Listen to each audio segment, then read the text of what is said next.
ইসলামের আলো এখনও পৌঁছায়নি। রাজ্য জুড়ে তখন হিন্দু ধর্মের প্রভাব বিস্তার করছিল। রাজা পৃথ্বীরাজ চৌহান ছিলেন তখনকার ভারতবর্ষের প্রভাবশালী শাসক। তিনি প্রতিদিন নিয়ম করে মন্দিরে গিয়ে দেবদেবীর পূজা করতেন, আর তার অনুসারীরাও অগ্নিপূজা ও নানান কুসংস্কারে লিপ্ত ছিল। সেখানকার মানুষ তখন অজ্ঞানতার অন্ধকারে নিমজ্জিত ছিল।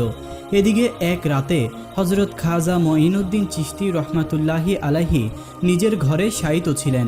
গভীর রাতে ঘুমের মাঝে তিনি এক অপূর্ব স্বপ্ন দেখলেন। তিনি দেখতে পেলেন আল্লাহর রাসূল সাল্লাল্লাহু আলাইহি ওয়াসাল্লাম তাকে সম্বোধন করে বলছেন, হে মঈনুদ্দিন, তুমি হিন্দুস্তান অভিমুখে রওনা হও। সে অঞ্চলের মানুষ এখনও অজ্ঞতা ও কুসংস্কারে নিমজ্জিত রয়েছে। তোমার দায়িত্ব হলো সেখানে দ্বীনের দাওয়াত পৌঁছে দেওয়া এবং তাদেরকে আল্লাহর পথে আহ্বান করা। এই স্বপ্ন দেখে হজরত খাজা মঈনুদ্দিন চিশতি ঘুম থেকে জেগে উঠলেন এবং তার হৃদয়ে দীপ্ত এক নির্দেশনা নেমে এলো। অতঃপর তিনি আর দেরি না করে পরদিনেই কিছু বিশ্বস্ত সঙ্গী সাথী নিয়ে হিন্দুস্তানের দিকে রওনা হলেন। অনেক দীর্ঘ ও ক্লান্তিকর সফরের পর অবশেষে তারা ভারতবর্ষের রাজস্থানে পৌঁছালেন। সেখানেই ছিল আজমির, যা ছিল রাজা পৃথ্বীরাজের রাজধানী। রাজা পৃথ্বীরাজ ছিলেন এক কঠোর ও কঠিন শাসক। কেউই তার বিরুদ্ধে একটি কথাও বলার সাহস রাখত না। তবে হজরত খাজা মঈনুদ্দিন চিশতি রহমাতুল্লাহি আলাই আল্লাহর উপর পূর্ণ আস্থায় ভর করেই তাদের কাছে দ্বীনের দাওয়াত দেওয়ার জন্য রওনা হয়েছিলেন। অতঃপর দীর্ঘ সফরের ক্লান্তি নিয়ে খাজা মঈনুদ্দিন চিশতি ও তার সফর সঙ্গীরা আজমিরের বিখ্যাত তারাগড় পাহাড়ের পাদদেশে বিশ্রামে বসেছিলেন। এমন সময় নামাজের ওয়াক্ত হয়ে গেল। তখন খাজা সাহেব শান্ত গলায় সঙ্গীদের উদ্দেশ্যে বললেন, নামাজের সময় তো হয়ে গেছে, অজু করতে হবে, কিন্তু আমাদের কাছে তো অজু করার মতো পানি নেই। তোমরা আশেপাশে কোথাও পানি খুঁজে দেখো। তার নির্দেশ অনুযায়ী দুইজন মুরিদ একটি লোটা হাতে নিয়ে পানির খোঁজে রওনা হলেন।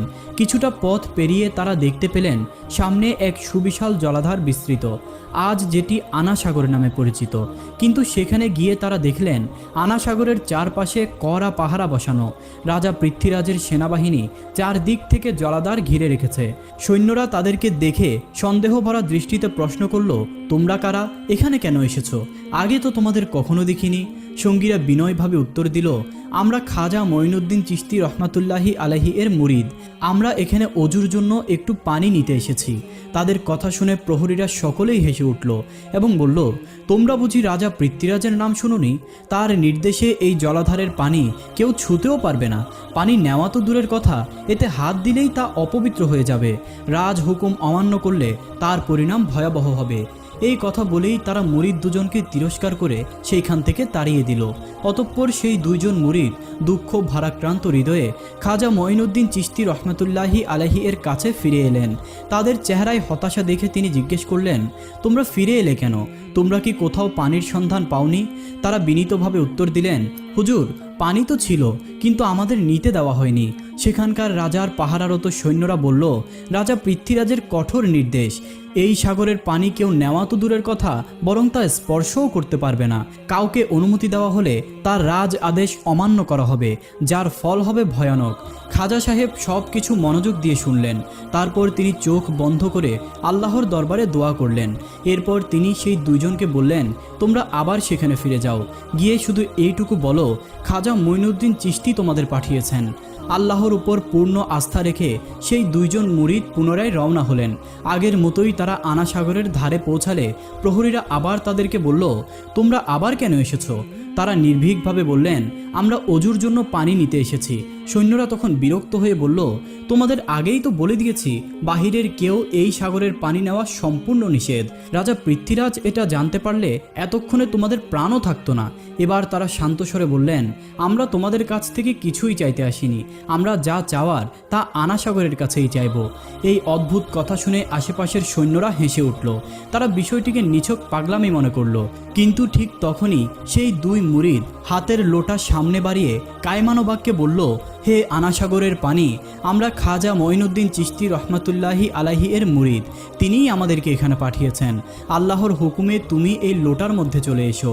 এই কথা বলতে না বলতেই চোখের পলকে সেই বিশাল জলাধারের পানি এক নিমিষেই সেই ছোট লোটার মধ্যে চলে আসলো। এই অলৌকিক দৃশ্য দেখে উপস্থিত সমস্ত সৈন্যবাহিনী হতবাক হয়ে গেল।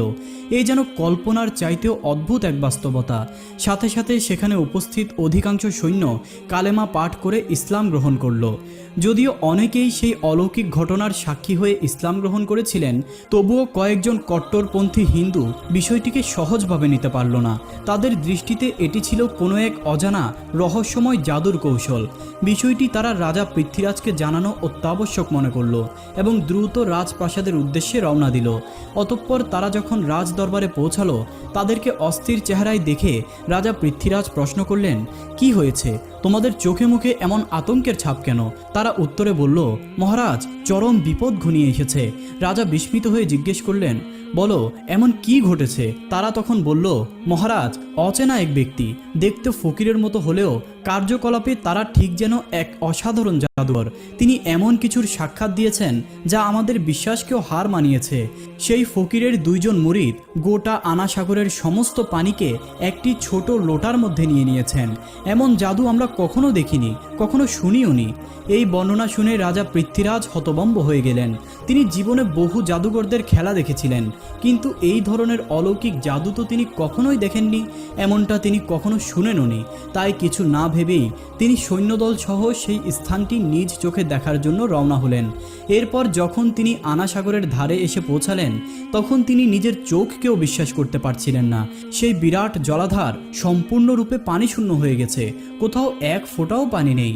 এই বিস্ময়কর ঘটনার সংবাদ ইতিমধ্যেই চারদিকে ছড়িয়ে পড়েছিল। আজমিরের মানুষজন দলে দলে ছুটে আসতে লাগলো খাজা মঈনুদ্দিন চিশতি রহমাতুল্লাহি আলাইহির সান্নিধ্য লাভের আশায়। এদিকে নামাজ শেষে খাজা মঈনুদ্দিন চিশতি রহমাতুল্লাহি আলাইহি ও তার সাথীরা প্রশান্ত মনে বসেছিলেন। ঠিক তখনই রাজা পৃথ্বীরাজ সেখানে এসে উপস্থিত হলেন। তিনি তখন দেখতে পেলেন অনেক হিন্দুই ইতিমধ্যেই ইসলাম গ্রহণ করেছে।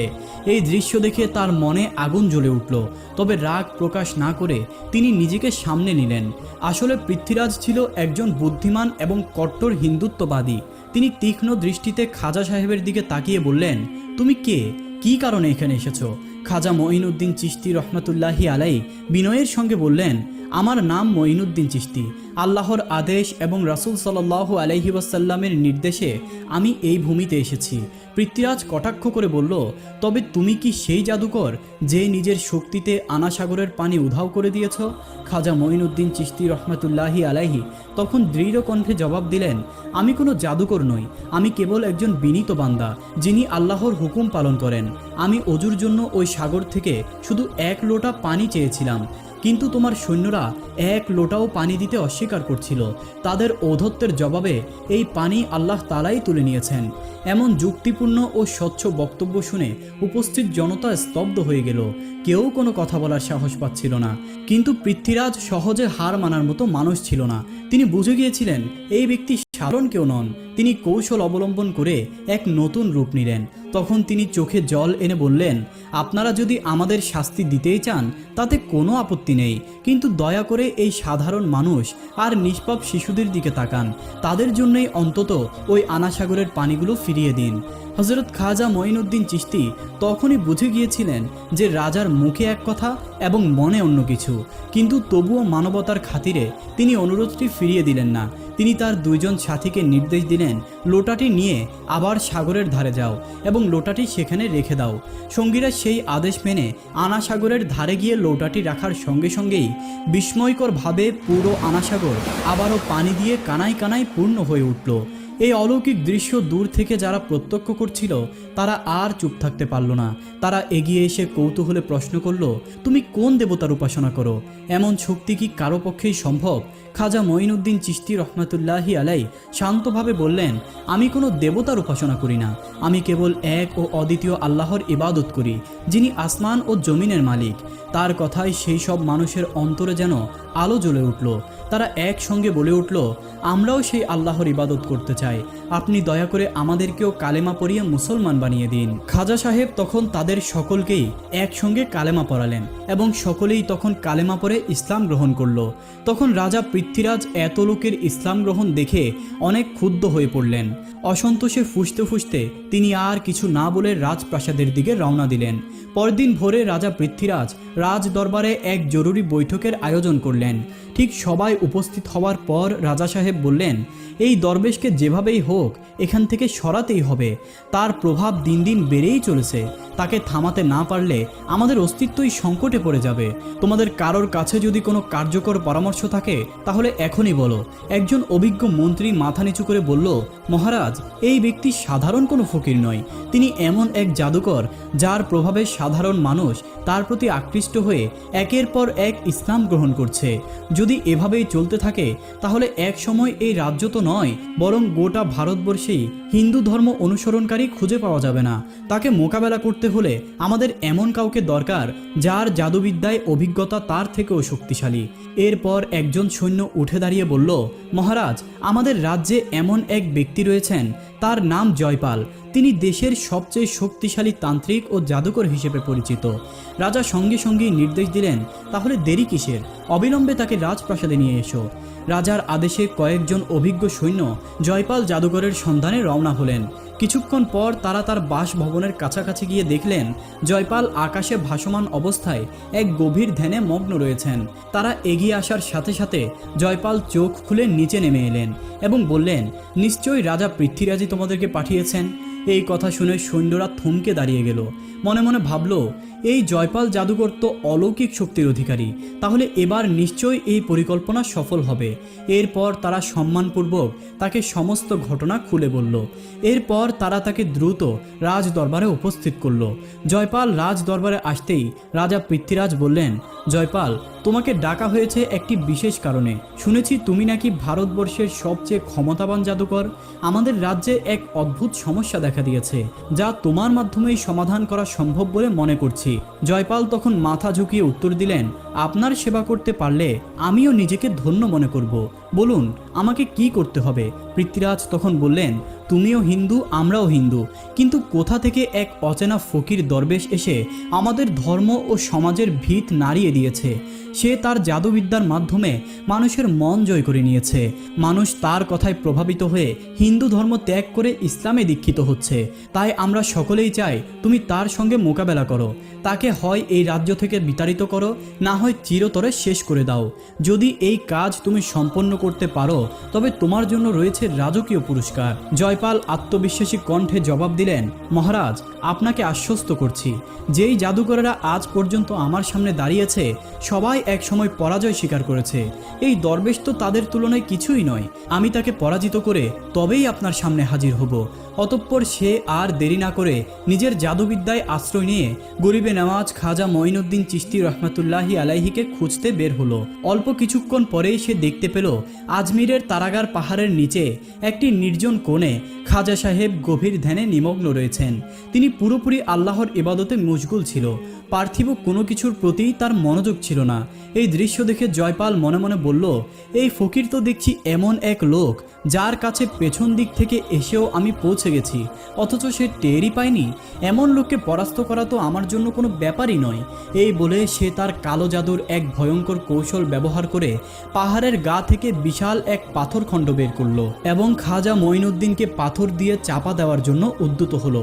ঠিক তখনই খাজা মঈনুদ্দিন চিশতি একটি আঙ্গুল দিয়ে পাথরের দিকে ইশারা করে বললেন, হে পাথর, আমি এখন আমার প্রভুর এবাদতে লিপ্ত রয়েছি। যদি তুমি আল্লাহর পক্ষ থেকে এসে থাকো তবে এসো, আমাকে ধ্বংস করে দাও। আর যদি শয়তানের প্রেরণায় এসে থাকো তবে যেখানে আছো সেখানেই থেমে যাও। এই কথা বলা মাত্রই সেই বিরাট পাথরটি শূন্যেই স্থির হয়ে গেল। পাথরটি আর এক চুল পরিমাণও নড়ল না। তখন জয়পাল একের পর এক জাদু প্রয়োগ করতে থাকলো, কিন্তু কোনো জাদুই খাজা মঈনুদ্দিন চিশতির ধ্যান পর্যন্ত ভঙ্গ করতে পারল না। খাজা মঈনুদ্দিন চিশতির এবাদতের শক্তির সামনে জয়পালের সব কৌশলই নিষ্ফল হয়ে গেল। এত কিছু করেও ব্যর্থ হয়ে জয়পাল বিস্ময়ে হতবাক হয়ে গেল। এক পর্যায়ে সে নত হয়ে বলল, আমি বুঝেছি আপনি কোনো সাধারণ মানুষ নন, আপনি নিশ্চয়ই আপনার রবের একজন খাস প্রিয় বান্দা। আমার সব অহংকার আজ চূর্ণ হয়ে গেছে। আপনি যেই মহান রবের দিন প্রচার করছেন তা নিশ্চয়ই সত্য, আমি সেই সত্য গ্রহণ করতে চাই। এইভাবে সেই সময়ের সবচেয়ে ক্ষমতাবান জাদুকর হিসেবে পরিচিত জয়পাল নিজের সীমাবদ্ধতা স্বীকার করে খাজা মঈনুদ্দিন চিশতির হাত ধরে ইসলাম গ্রহণ করলেন। সেদিন আজমিরের আকাশে যেন এক নতুন হেদায়েতের আলো বিচ্ছুরিত হয়েছিল। পরের দিন সকালেই সারা ভারত জুড়ে এই সংবাদ ছড়িয়ে পড়ল যে দেশের সর্ববৃহৎ জাদুকর জয়পাল, যিনি এতদিন ছিলেন গর্বিত হিন্দু তান্ত্রিক শক্তির প্রতীক, তিনিই পরাজয় স্বীকার করে ওই ফকিরের হাতে ইসলাম গ্রহণ করেছেন। মানুষ বিস্ময়ে ভাবতে লাগলো, জয়পাল যদি তার সমস্ত জাদুবিদ্যা দিয়েও ওই ফকির দরবেশকে পরাস্ত করতে ব্যর্থ হন, তবে নিশ্চয়ই ওই ফকির দরবেশ এমন এক প্রভুর ইবাদত করেন যার শক্তির সামনে সব ক্ষমতাই হেরে যায়। তাহলে আমরা কেন সেই প্রভুর ইবাদত করব না? এভাবেই দেশ জুড়ে সারা পড়ে যাওয়ার পর দলে দলে সকল মানুষ ইসলাম গ্রহণের জন্য খাজা মঈনুদ্দিন চিশতির দরবারে ছুটে আসতে থাকে। এই খবর যখন আজমিরের রাজপ্রাসাদে পৌঁছালো, তখন রাজা পৃথ্বীরাজ চৌহান গভীর উৎকণ্ঠায় পড়ে গেলেন। তখন রাজসভায় থাকা তার মন্ত্রী বললেন, মহারাজ, এখন আর চোখ বন্ধ করে রাখার উপায় নেই। দেশের সর্ববৃহৎ জাদুকর জয়পাল পর্যন্ত ওই ফকির দরবেশের হাতে ইসলাম গ্রহণ করেছে। প্রতিদিন হাজার হাজার নতুন মানুষ তার ধর্ম গ্রহণ করছে। এতে স্পষ্টতই বোঝা যাচ্ছে এই ফকির কোনো সাধারণ ব্যক্তি নন। তার কাছে নিশ্চয়ই এমন এক শক্তির আশ্রয় আছে যা সরাসরি তার রবের পক্ষ থেকে এসেছে। অতএব আমার মনে হয় তার দাওয়াত আমাদের কবুল করে নেওয়া উচিত।